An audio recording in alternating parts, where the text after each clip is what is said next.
بسا اوقات بہت سی محنتوں کا نتیجہ انسان دیکھتا ہے کہ ضائع چلا گیا. میں نے 10 سال محنت کی، حاصل کوئی نہیں نکلا. یہ ثمرات کیا ہیں؟ محنتوں کے ثمرات کا ضیاع. کوشش آپ نے کی، قسمت کی خوبی دیکھی ہے، ٹوٹی کہاں کمن، 2-4 ہاتھ جب کے لبے بام رہ گئے. Be prepared. ایک شاعر کے یہ اشعار ہیں، وہ کمیونسٹ تھا، میں نام بھی نہیں لیتا، لیکن یہ کہ یہ اسی انقلابی، چونکہ ان کا بھی ایک انقلابی نظریہ ہے، انقلابی عمل میں یہ سارے مراحل آتے ہیں. کوئی سیٹ بیک آیا، فرض کیجئے کوئی ناکامی ہو گئی، تو اپنے ساتھیوں کو دل بندھانے کے لیے یہ فصل امیدوں کی ہمدم اس بار بھی غارت جائے گی، سب محنت صبحوں شاموں کی اب کے بھی اکارت جائے گی. میرے نبی کے ثمرات کا جو لفظ یہاں آیا ہے، وَنَقْصٍ مِّنَ الْأَمْوَالِ وَالْأَنفُسِ وَالثَّمَرَاتِ، سب محنت صبحوں شاموں کی اب کے بھی اکارت جائے گی. دھرتی کے کونوں کھدروں میں پھر اپنے لہو کی کھاد بھرو، پھر مٹی سینچو اشکوں سے، پھر اگلی رت کی فکر کرو، پھر اگلی رت کی فکر کرو، جب پھر ایک بار اجڑنا ہے. ایک فصل پکی تو بھر پایا، تب تک تو یہی کچھ کرنا ہے. ایک مقصد ہے سامنے، انقلاب برپا کرنا ہے. ایک کوشش ناکام ہو جائے کوئی پرواہ نہیں، نیکسٹ. پھر تیار رہو ناکامی کے لیے. ایسا نہ ہو جو انگریزی میں کہتے ہیں hope for the best but be prepared for the worst.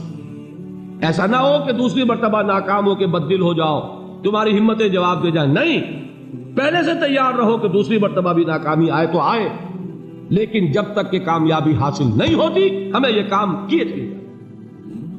دیکھیے سیرت میں آیا کہ نہیں یہ واقعہ. بدر میں مسلمانوں کو فتح ہوئی تو احد میں زک پہنچی کہ نہیں؟ 70 صحابہ شہید ہوئے کہ نہیں؟ اگر ان کی ہمتیں جواب دے جاتی تو گاڑی کیسے چلتی آگے؟ تو فرمایا وَلَنَبْلُوَنَّكُمْ بِشَيْءٍ مِّنَ الْخَوْفِ وَالْجُوعِ وَنَقْصٍ مِّنَ الْأَمْوَالِ وَالْأَنفُسِ وَالثَّمَرَاتِ.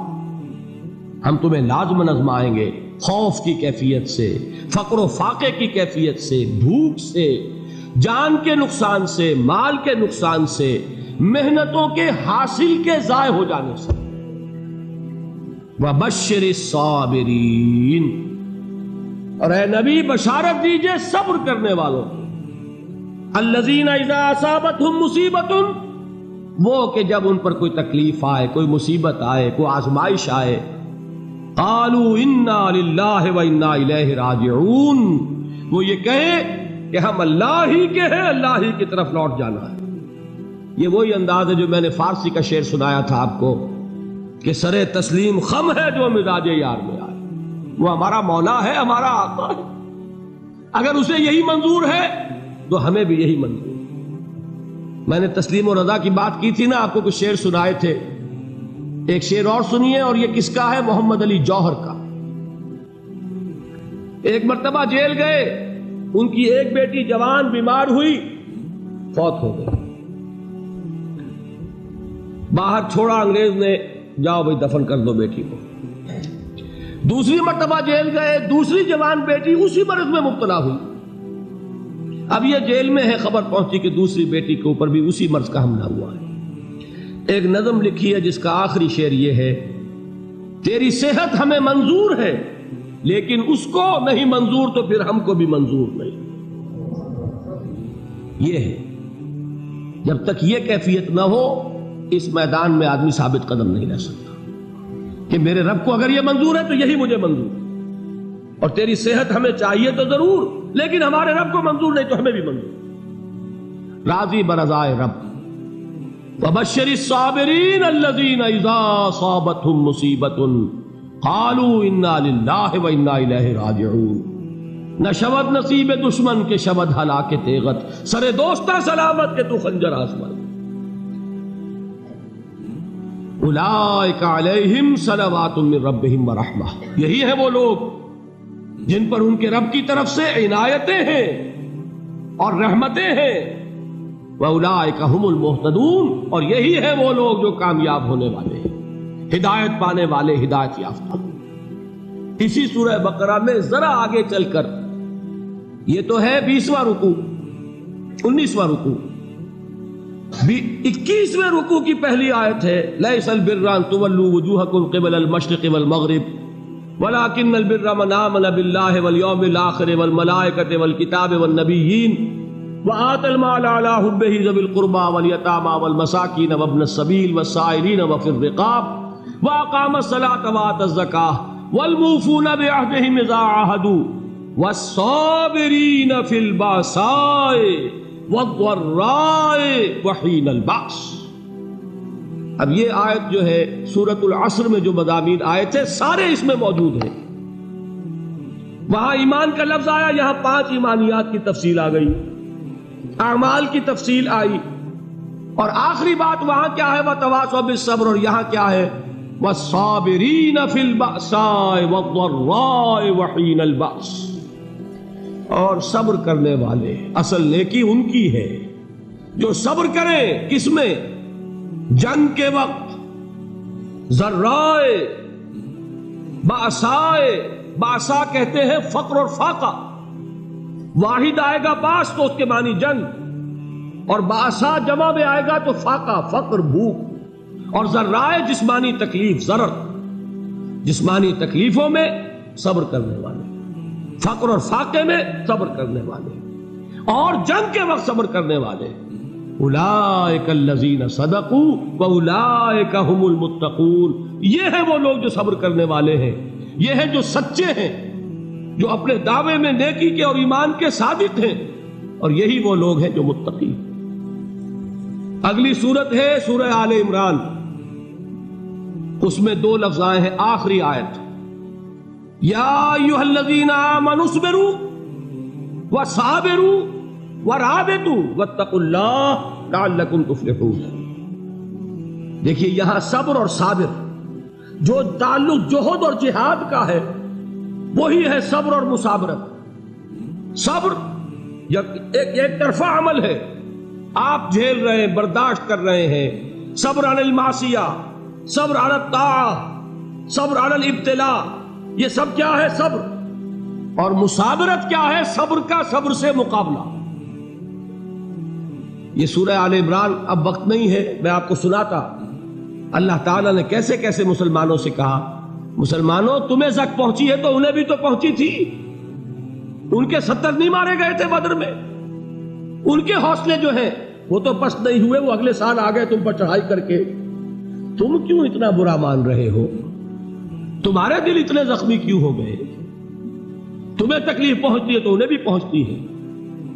اپنی غیرت جو ہے ہمیں ذرا اس کا جائزہ لینا چاہیے. لوگ باطل نظریات کے لیے کتنی قربانیاں دے رہے ہیں، لوگ باطل چیزوں کے فروغ کے لیے کتنی محنتیں کر رہے ہیں. جیسا کہ میں نے ابھی کہا تھا، اسی غیرت کو چیلنج کرنے کے لیے، ذرا آپ کی حمیت دینی کو جوش دلانے کے لیے. قادیانی نوجوان کتنی تعداد میں اپنے آپ کو دین کے لیے وقف کرتا ہے، اور آپ کتنے نوجوان ہیں جو اپنے آپ کو دین کے لیے وقف کرتے ہیں، اور ہوں وہ کھاتے پیتے گھرانوں کے لوگ. یہ نہیں ہے کہ اگر کوئی اور کام نہیں کر سکتا تو پھر یہ ہے کہ وہ دین کے کام میں لگ جائے. باصلاحیت لوگ، کھاتے پیتے لوگ، ذہنی استعداد رکھنے والے لوگ، اونچے گھرانوں کے لوگ، وہ وقف کریں اپنے آپ کو دین کے لیے. اس کے بغیر کیسے باہر آ جائے گی، کیسے رونق آ جائے گی؟ تو دنیا میں باطل نظریات والے جو ہیں، یہ بات کہی گئی ہے مسلمانوں تم اگر توحید کے لیے لڑ رہے ہو، دیکھتے نہیں ابو جہل کو، اس نے گردن کٹوائی ہے شرک کے لیے، شرک کے لیے گردن کٹوائے، اور تم توحید کے لیے گردن کٹوانے کو تیار نہ ہو. اس نے گردن کٹوائی کہ نہیں کٹوائی؟ اور کس طرح کٹوائی ہے؟ کیونکہ بڑا متکبر قسم کا، فرعون قسم کا شخص تھا. جب گردن کاٹنے لگے تو کہتا ہے ذرا نیچے سے کاٹنا، تاکہ جب تم نیزے کے اوپر چڑھاؤ میرے سر کو تو اونچا نظر آئے، معلوم ہو سردار کا سر. وہ بدبخت مرتے ہوئے بھی جو اس کی کیفیت تھی نا، اس کو ذہن میں رکھی. تو یہ اس لوگوں نے قربانیاں دی، جانیں دی. تو فرمایا اگر تم ان سے زیادہ قربانی نہیں دو گے، یہ نوٹ کر لیجئے اس کو، مجرد اگر حق کو غالب کرنا اللہ کے ذمے ہو تو آنے واحد میں غالب کر دے گا، تمہیں تکلیف ہی دینے کی ضرورت نہیں. سمجھ رہے؟ کیا اللہ کے مقابلے میں کوئی باطل کی طاقت ٹھہر سکتی ہے؟ یہ تمہارے ایمان کا امتحان ہے، یہ تمہارے خلوص کی آزمائش ہے، یہ تمہارے امتحان کا ثبوت درکار ہے کہ اللہ تعالیٰ دیکھنا چاہتا ہے تم اس کے لیے اپنی جانیں قربان کرنے کو تیار ہو کہ نہیں، تم اس کے لیے تن من دھن لگانے کو تیار ہو کہ نہیں۔ اور یہ جان لو کہ اگر کفار اور مشرکین اور ملحدین اور باطل نظریات والے وہ جو کچھ قربانیاں اپنے باطل نظریات کے لیے دے رہے ہیں ان سے زیادہ اگر تم نہیں دو گے تو حق غالب نہیں ہوگا۔ انہوں نے جو صبر کیا ہے اپنے باطل نظریات پر، اگر تم اس سے زیادہ صبر کا ثبوت نہیں دو گے اپنے اس حق پر تو حق غالب نہیں ہوگا۔